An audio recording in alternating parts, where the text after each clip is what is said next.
Mungu apokee maombi yako, lazima yaendane na mapenzi yake. Sio kila anayeshukuru mbele ya Mungu ikakubalika, kwa sababu inategemea behind that shukrani nini kiko nyuma yake. Kuna tofauti sana ya mtu ambaye anataka uponyaji, hajaufuata ule uponyaji, lakini anatoa sadaka ya shukrani kwa sababu katika ulimwengu wa roho ameshaona uponyaji wake. Na kuna tofauti ya anayekuja mbele tayari ameshapokea uponyaji. Kuna tofauti kati ya shukrani na nini? Testimony. Ushuhuda, it's when wakati it may happen. Shukrani mostly from God. Kutoka Mungu. Anapenda sana the moment you receive the promise. Maana tunapopokea unabii, pale anza kumshukuru for that miracle, kwa huo muujiza. And that is what make it to be testified, kuwa ushuhuda ama kushuhudia. Ibada ya kushukuru is what bring testimony. Hicho kinacholeta ushuhuda.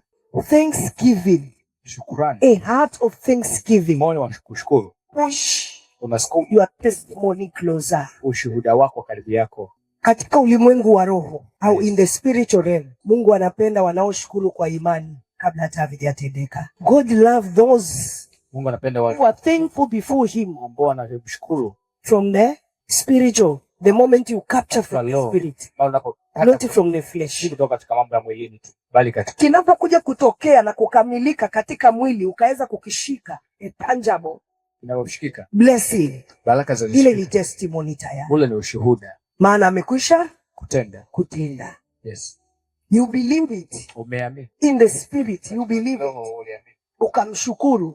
Yes. Ukaanza kuimba. Yes. Ukatukuza. Yes. Ukachochea muujiza wako kabla hujatokea. Yes. Kwa njia ya shukrani. Yes. Ni rahisi sana kuja kuushika na kuona ukitokea. Kwa lugha nyingine, sala ya shukrani ni mbolea, ni fertilizer ya muujiza wako.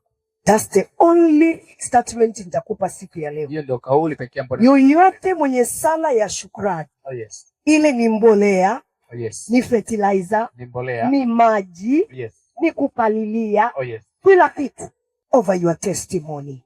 Ukifaulu hapo, amna ambacho Mungu atasema kisitimie.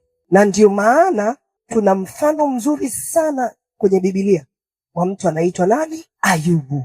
Ayubu alikuwa na uhakika wa kitu kimoja. Baada ya changamoto kuingia, alikumbuka unabii mmoja tu. Wakati adui anaweka makubaliano ya kumjeruhi au kumchallenge Ayubu, agano mmoja pekee liliekwa: ewe shetani, chukua kila unachotaka, try him, jaribu utakavyo, fanya utakavyo, chukua kila kitu except, isipokuwa his spirit, roho yake is not yours, si ya kwako, isipokuwa nafsi yake, roho yake si mali yako.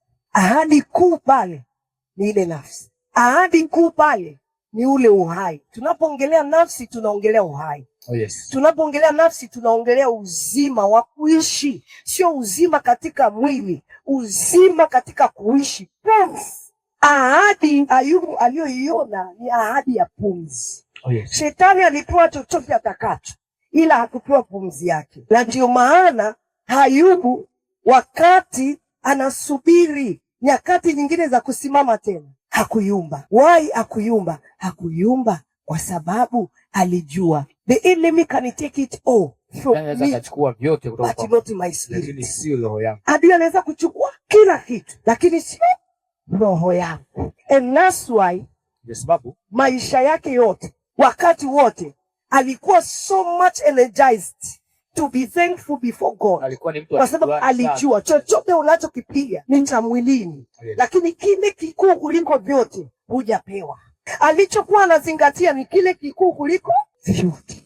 Mwambie jirani, usichanganyikiwe na changamoto. Katikati ya hizo changamoto, endelea kumshukuru. Be thankful before him. Kuwa mtu wa shukrani mbele zake. Aliendelea kushukuru. Akaambiwa wamechukuliwa watoto wote.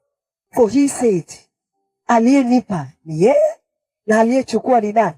Ni yeye. Baba, bado nitafanya nini? Nitakushukuru.